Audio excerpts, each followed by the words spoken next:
This is the story of the worst log we've ever had to cut. It was beetle kill Ponderosa Pine that had been standing dead for several years, allowing the pitch to just settle into the base of the monster. Came from off of our land outside of Paradise, Montana, way up on the mountain, and we retrieved it when we were dragging rocks down.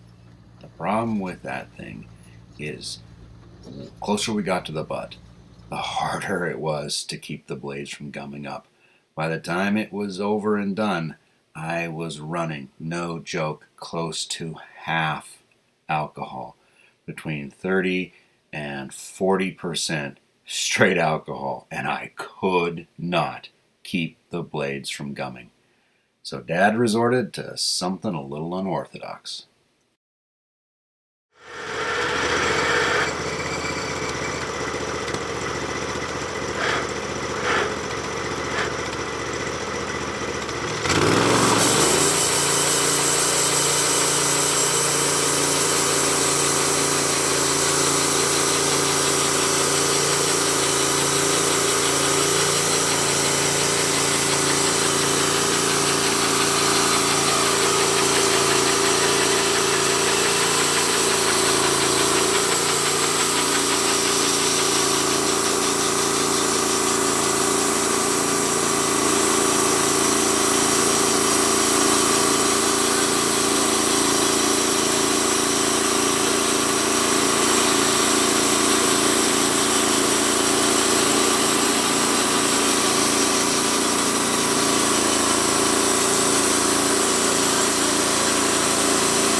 So what we're actually cutting here is blue pine, tongue and groove, or shiplap. I haven't decided yet, but it's essentially paneling for the house, cut out of the trees that we had up on the land that were dead or dying or beetle infected and had to come down anyways.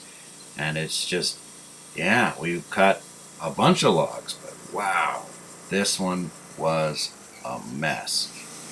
We'd had a blade come off on us earlier in the day, and I suspect what was actually happening is when that happened, it knocked that sliding blade guide a slight bit out of alignment, so it was actually trying to push through the cut just a little bit tipped, resulting in a tremendous amount of heat. We suspect that was the issue. We're not entirely sure. Some of the blades were getting a bit old. The thought now is to put a new blade on it, realign everything, and see if the log continues to fight us. But yeah, it was rough. It took a long time, and eventually we just gave up.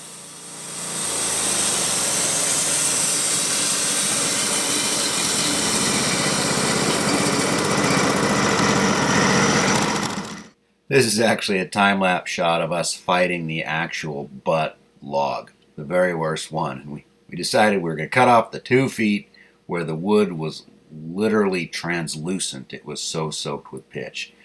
And it basically had no effect whatsoever. So, like I said, we gave up on it and just moved on and cut something else. This is a piece of, what was this? Apricot. It was apricot wood.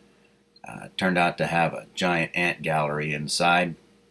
Also, it turned out to have been given to my son by a man who was just convicted of pedophilia.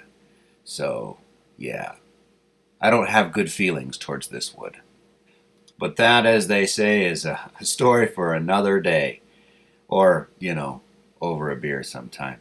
Either way, giving my kid wood is the same as looking for lost puppies. And I'm very thankful for the neighbor who screeched to a stop in the middle of the road and said, "Never again.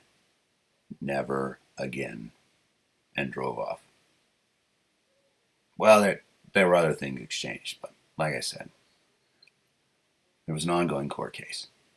Thankfully, we did not get involved. Worst log I ever cut, followed by the log that scared me the most, but not because of Dad scraping sawdust off a saw blade. Have a great day, guys.